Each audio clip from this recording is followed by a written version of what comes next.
Bismillahirrahmanirrahim. Assalamualaikum warahmatullahi wabarakatuh.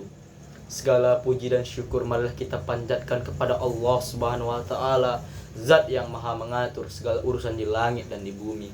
Dialah yang memberikan kita nikmat iman dan Islam serta kesempatan untuk terus memperbaiki diri. Salawat serta salam marilah kita curahkan kepada Nabi besar kita Muhammad sallallahu alaihi wasallam, teladan pemimpin yang sempurna yang membimbing umat menuju jalan kebenaran.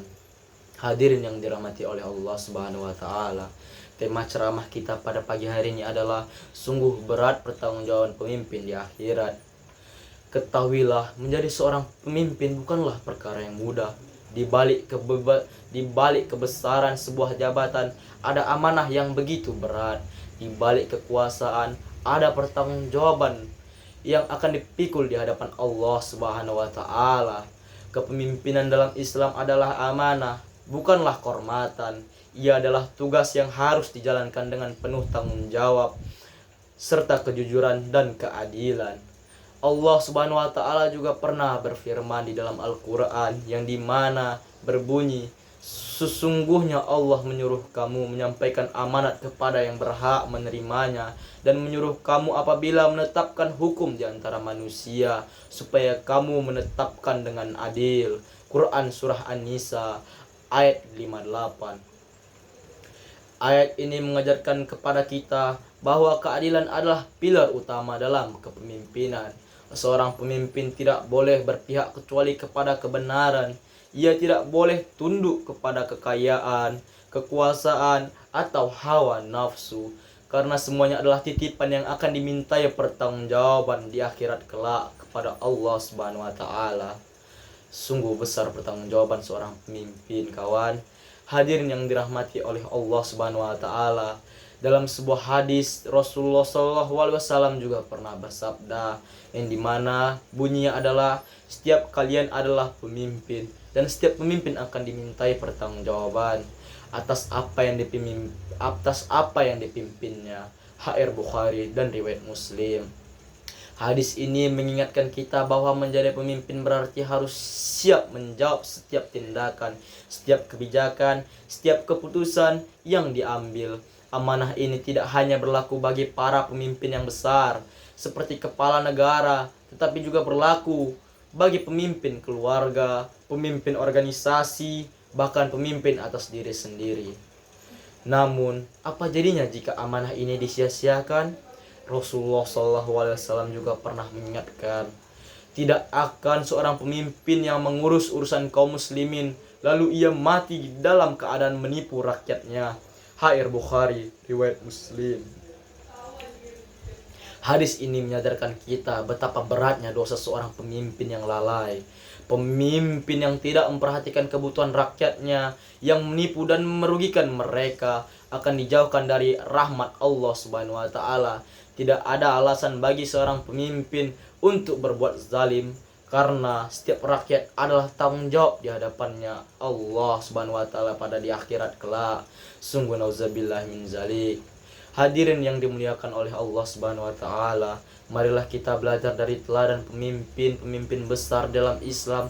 Contohnya saja Umar bin Khattab radhiyallahu anhu, seorang khalifah yang dikenal dengan keadilannya, pernah berkata, jika ada seekor keledai terjatuh di jalan Irak karena jalan itu tidak diperbaiki, aku khawatir Allah akan meminta pertanggungjawab dariku. Begitu besar rasa tanggung jawab Umar bin Khattab hingga ia memikirkan nasib seekor hewan di wilayah kekuasaannya.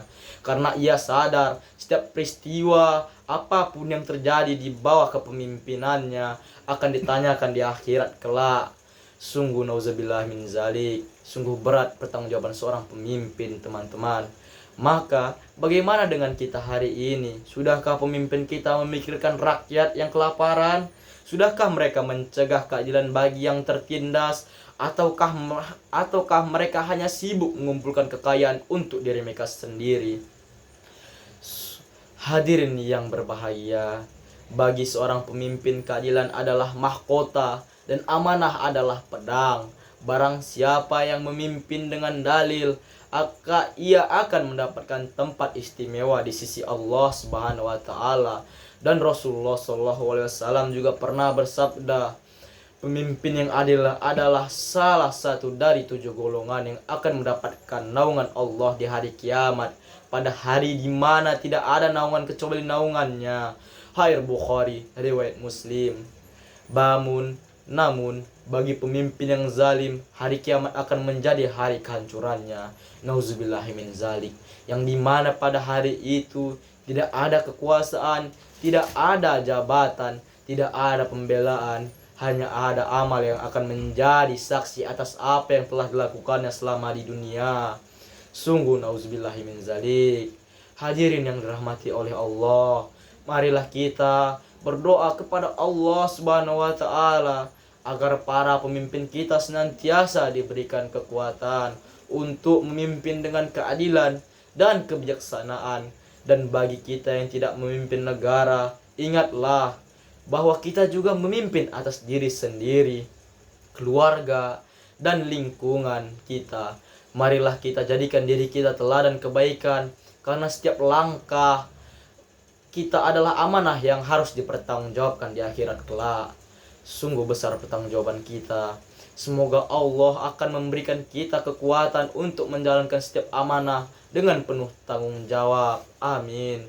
Semoga kita dijauhkan dari sifat lalai dan zalim, serta dimasukkan ke dalam golongan hambanya yang diridhoi. Amin. Amin. Amin ya Rabbal Alamin. Mungkin hanya segitu saja ceramah yang dapat saya sampaikan. Lebih dan kurangnya saya mohon maaf. Apabila ada kesalahan saya mohon maaf. Saya Rizwan Himon Arahab, saya pamit undur diri. Assalamualaikum warahmatullahi wabarakatuh.